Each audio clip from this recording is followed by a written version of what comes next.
Buen día amigos de Perú 21, yo soy Patricia Quispe y esto es La Voz del 21. Hoy nos acompaña un periodista de larga data, experimentado conductor también de América Televisión, el señor Federico Salazar. Bienvenido a Perú 21. Gracias, Patricia, encantado de estar acá. Muchísimas gracias por concedernos esta entrevista en una coyuntura bastante particular. Una coyuntura en la cual tenemos a colegas que han sido secuestrados, colegas de su Ujú. casa televisiva, que han sido secuestrados, que fueron secuestrados por ronderos y con un silencio casi cómplice, no sé si me atrevería a decir, de parte del gobierno, que no ha censurado y mucho menos condenado esta acción. ¿Cuál es su primera reflexión? Bueno, lo primero es que efectivamente el gobierno ha dejado de ser gobierno, porque en este caso tendría que reinstalar el principio de autoridad y no ha habido ninguna acción, ni siquiera una palabra para que se restablezca el principio de autoridad con respecto a estos delitos cometidos por este grupo de ronderos. Yo quiero especificarlos porque no todos los ronderos están en lo mismo.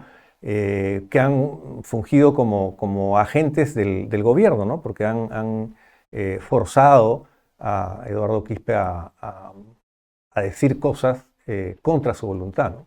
Coaccionado y una extorsión que se cometió en contra del canal, porque se le obligó a dar un Sí, mensaje y a rectificarse de una investigación periodística que a todas luces se realizó en forma transparente. O sea, no sí, hubo nada de mentira en esa hay, información. hay muy pocas ocasiones en que pasa algo así. Las últimas veces han sido por coacción o extorsión de terroristas. Esta vez los ronderos no son terroristas, pero están infringiendo la ley, la propia ley sobre rondas campesinas, y además han cometido estos delitos de extorsión, de secuestro y de hurto. ¿Cómo interpretamos la actitud del gobierno? El presidente lanzó un tuit diciendo que el tema debía investigarse y luego un silencio total, precisamente en un escenario en el cual, en la misma región donde se habían registrado los hechos. Él estuvo Sí, este jueves en Cajamarca y el presidente del Consejo de Ministros se mofa y sí, dice que no sabe si fue sí, un secuestro o no. sí, si fueron ronderos o no, que no tiene, dice, evidencia. Pero yo lo que creo es que se trata de la debilidad absoluta del gobierno. El gobierno tiene muy poco apoyo, particularmente en Lima no lo tiene y tiene mucha desaprobación. Entonces tiene algunos pocos apoyos en el interior del país y se está apoyando, digamos, o se está basando en esos pequeños apoyos, y entonces no puede imponer la autoridad, no puede decir nada en contra de ellos, a pesar de que ellos han infringido la ley.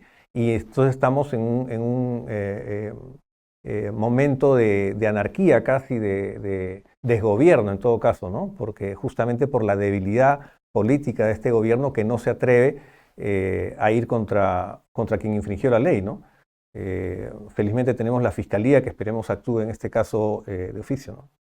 Esta es una acción consecuente, como consecuencia del discurso hostil, permanente, reiterado que hay de parte de autoridades del gobierno contra la prensa. Es una acción manejada por gente allegada a Castillo. ¿Cuál es su percepción? Mi percepción es que, digamos, ese discurso del presidente Castillo contra la prensa y contra los periodistas, que además es un discurso de cobertura para que no hablen de los problemas que hay con relación a la corrupción, es un discurso que favorece esto, ¿no? No sé si había una coordinación o de repente un trabajo político, pero el mensaje que ellos dieron, los ronderos, es un mensaje político, o sea, porque ellos dicen que no se puede hablar mal del gobierno.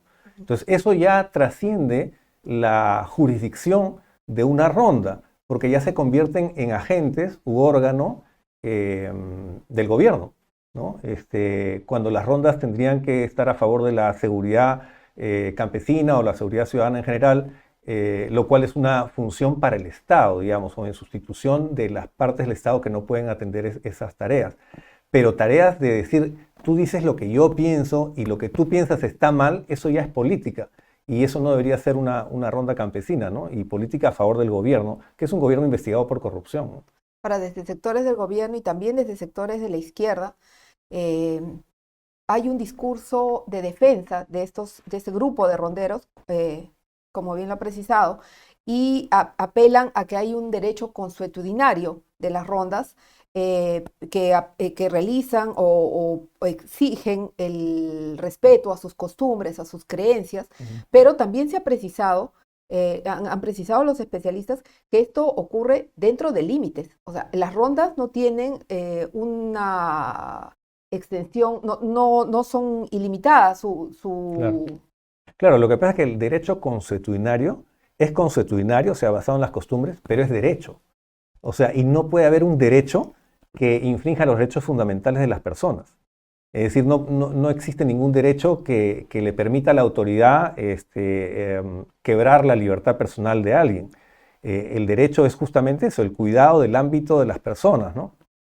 Y yo entiendo que, por ejemplo, frente a la delincuencia, ¿no? Frente a un avijeo, por ejemplo, entiendo que la ronda sustituye a la autoridad, pero la sustituye justamente dentro de las tareas funcionales de lo que sería un gobierno, ¿no es cierto? O sea, en lugar de la policía, digamos. Pero ni la policía ni nadie puede hacer lo que ellos han hecho, que es secuestrar, obligar a decir algo, obligar a usar parte de la programación de un canal de televisión para decir su mensaje político.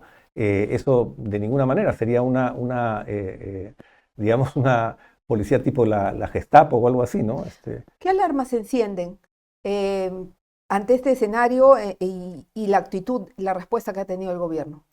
Bueno, todas las alarmas que vienen encendidas desde el principio, por lo que tú comentabas del discurso, por ejemplo, del presidente Castillo con relación a la prensa y el periodismo, eh, y obviamente se ve en este caso que ha ocurrido que el gobierno no puede manejar las infracciones a la Constitución que ha habido en este caso, ¿no? A los derechos fundamentales. Y si no lo puede manejar en un caso concreto, ¿cómo pensar que lo puede manejar a nivel nacional y para todos los casos? Entonces, es como que el gobierno se pone en una posición que yo no puedo gobernar, ¿no? Al menos para ti no puedo gobernar para los míos, pero no para los demás. Entonces, eso es una alarma que tenemos que tomar en cuenta y estar muy atentos porque, claro, si no se pone un parante frente a eso, esto va a seguir, va a continuar y va a ser un desmanejo mayor todavía del que tenemos, O ¿no? sea, y esto puede escalar, ¿no? A otras Así esferas. es. Ahora pasa con un grupo pequeño y en un lugar, en una circunscripción chica, bien determinada, pero esto puede escalar y además hay otros sectores que ven que no hay una acción rápida ni efectiva de parte del gobierno. Y contundente, ¿no? Porque tú frente a una infracción de esta naturaleza que has obligado a alguien a decir algo en televisión, eso es como si te pusieran una pistola acá, ¿no? Contra eso se tiene que ser contundente. La Claro, no es autoridad, necesaria una amenaza, claro, una amenaza expresa. la autoridad tiene que establecer su principio de autoridad, y eso ya no hay. O sea, cuando el gobierno deja de cumplir y hacer cumplir su función, entonces ha abandonado su tarea esencial, ¿no? ¿Para qué está? ¿No? Ahora, este no es un hecho aislado de parte del gobierno. Se ha presentado también esta semana este proyecto conocido como la Ley Mordaza, que busca penalizar la filtración de información considerada eh, Reservada. reservada en casos penales. Pero entre la sustentación que realiza el Ejecutivo, lo que señala es, por ejemplo, que los medios de comunicación generan una corriente de opinión muy apartada de los estándares jurídicos mínimos. Claro. Pero habría que ver cuáles son los estándares jurídicos Sí. mínimos que rigen, Es que que, deberían regir para la prensa, pero también para el gobierno. es que Son ellos los claro, afectados por la investigación. ahí se ve claramente que lo que quieren es evitar la publicación de hechos relevantes a la investigación vinculada al presidente de la República y a miembros de este gobierno, ¿no? Si eso se aplicara, no habríamos sabido nada de Juan Silva, no habríamos sabido nada de estos actos de corrupción y tantos otros. Pero eso no es parte que pueda el gobierno con un proyecto de ley como este que pueda legislar a través del Parlamento, porque ellos podrían decir, bueno, tratar el tema de la reserva para las autoridades que tienen el manejo de la reserva, pero cuando ya pasas a los medios ya estamos hablando de la difusión, y eso contradice completamente el secreto profesional y contradice la libertad de expresión, o sea, va completamente en contra, ¿no? ¿Qué se puede esperar de este gobierno? ¿Qué puede esperar la prensa de este gobierno que además se ha negado a firmar, por ejemplo, la declaración de Chapultepec o que hace caso omiso a las reiteradas los reiterados llamados e invocaciones de diferentes gremios periodísticos para que se respete la libertad de expresión. Tenemos además los agravios a los periodistas, el impedimento para que cubran información. Sí, y la opacidad, ¿no? O sea, es un gobierno que quiere ser opaco. El presidente no da declaraciones, ¿no? No enfrenta a la prensa frente a las preguntas legítimas que tiene la población. Y por lo tanto lo que cabe esperar de este gobierno es simplemente mayores abusos o intentos de abusos, y hay que entonces confrontarlo y enfrentarlo y hacerlo público, ¿no? Yo creo que esto, por ejemplo, que ha ocurrido, y este proyecto de ley también, atentan contra la imagen internacional del Perú, ¿no? Yo creo que vamos a sufrir bastante porque nos van a mirar como se mira a Nicaragua o Venezuela, los otros países, y eso va a retraer la inversión, va a retraer el turismo, nos van a mirar mal, digamos, internacionalmente, ¿no? Vamos a ser unos excluidos, y ojalá que ese proceso no se termine de producir, pero ya está, digamos, en progreso. ¿Estamos en camino? En camino. En camino a situaciones como la que se registraron en Ecuador con Rafael Correa o en Venezuela con Maduro. Bueno, espero que no, porque, digamos, la historia siempre está abierta, ¿no? Y depende mucho de lo que hagamos y cómo actuemos, ¿no? Pero tenemos para aprender, digamos, de esos ejemplos de cómo empezaron, ¿no? Supuestamente con posiciones prodemocráticas y terminaron conformándose gobiernos autocráticos y además corruptos, ¿no? Eso es lo que creo que es el peligro más visible y contra el que tenemos que luchar, sobre todo desde la prensa. Bueno, eso viene de parte del Ejecutivo, pero ¿qué podemos esperar también del Congreso? En el Congreso también se han registrado situaciones en las cuales hay restricciones para el trabajo informativo que desarrollan los periodistas. ¿Hay una garantía de defensa de la libertad de expresión de parte del Parlamento, cree usted? Yo no creo que se pueda hablar del Parlamento como un conjunto, porque este Parlamento está infiltrado por congresistas que actúan sottovoce, ¿no? Debajo de la mesa, a favor del gobierno, ¿no? Entonces, no creo que el Congreso como institución sea una garantía de última instancia para la libertad de prensa. Podrá haber congresistas, ¿no? que hablen, que defiendan, pero es difícil pensar que la mayoría pueda ir contra el gobierno para defender la libertad de expresión, ¿no? Porque lo que se ha probado es que este gobierno ha logrado contener, por ejemplo, lo que podrían ser mociones de vacancia, que en otros gobiernos en periodos anteriores sí se hubieran dado, pero resulta que está trabada la mayoría del voto en el Parlamento. Por lo tanto, no creo que sea ninguna garantía para nosotros, ¿no? Este gobierno, ¿cuál es la ideología de Pedro Castillo? ¿De ese gobierno es populista, es estalinista, es comunista, aunque lo ha negado? ¿Cómo lo definiría usted? Sí, difícil darle una definición ideológica porque no creo que Castillo tenga articulado un sistema de ideas. La tiene Cerrón, por ejemplo, pero sabemos que Cerrón no es todo el poder. Está repartido el poder entre Castillo y Cerrón. Y Castillo tiene una serie de ideas, digamos, de orientación izquierdista. Más diría que es un sindicalista y que sigue siéndolo. Pero no tiene una posición. Lo que sí se ve en el caso de su gobierno es que hay una tendencia a la corrupción además de envergadura mediana, y por lo tanto a todo el entramado político que él quiere hacer para encubrirse, ¿no? Porque este proyecto de ley, por ejemplo, del que hemos estado hablando, sobre las filtraciones en las investigaciones penales, obviamente está encaminado a proteger a Castillo, ¿no? Sobre las investigaciones que él mismo tiene, ¿no? Él y su entorno, ¿no? Es increíble que su entorno inmediato, ahora incluso incluyendo no solamente a Bruno Pacheco, a Samir Villaverde, a Juan Silva, sino ahora también a su sobrino y ahora su cuñada hija, ¿no? Todos son el entorno cercano. Entonces realmente es un gobernante sospechoso de corrupción por lo pronto, ¿no? Y es un gobernante además que ha cometido un delito, que es el de comprobado, que es el de la tesis, ¿no? Ha engañado a todo el mundo diciendo que esa era su tesis, no es su tesis, la encargó y adicionalmente a eso la presentó en un tiempo que ya había pasado, con una fecha anterior, es decir, un estafador, ¿no? De la fe pública. Ese es Castillo, ¿no? No creo que detrás de eso haya una ideología. ¿no? Hay una orientación, sí, que es hacia la izquierda, pero principalmente hay unos intereses bastante oscuros, ¿no? Intereses oscuros, ¿y le responde a intereses personales entonces?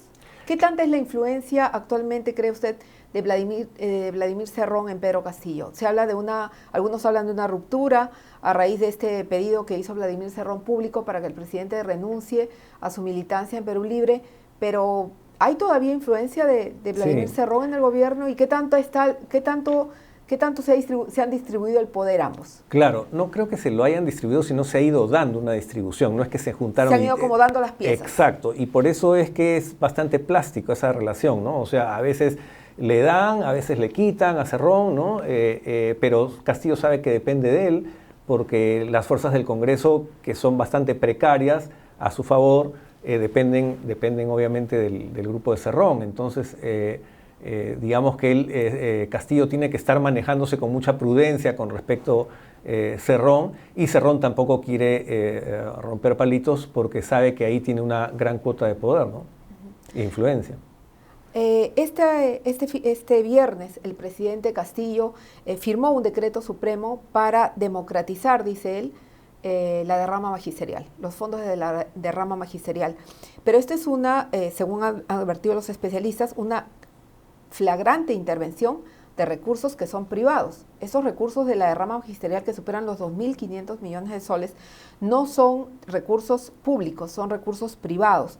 ¿Qué es lo que podemos esperar? ¿No recuerda esto, aunque en otros niveles, por ejemplo, la estatización que pretendió hacer de los bancos en su momento Alan García? Claro, ¿Cuál es el riesgo? Es una pretensión que espero que sea contenida a través de mecanismos legales, pero es una pretensión no solamente política, sino financiera, porque obviamente Castillo quiere hacer sus propios partidos políticos, ya tiene como 3 creo, y tiene que financiarlos. Y eso ha ocurrido en todos estos regímenes, ¿no? Han buscado fuentes de financiación. La derrama magisterial es una fuente importantísima de recursos y, como tú dices, debería estar dentro del derecho privado, ¿no? Pero esta pretensión de democratizar, entre comillas, no es otra cosa sino la pretensión de agarrarse de unos fondos que saben que son regulares y que son ingentes.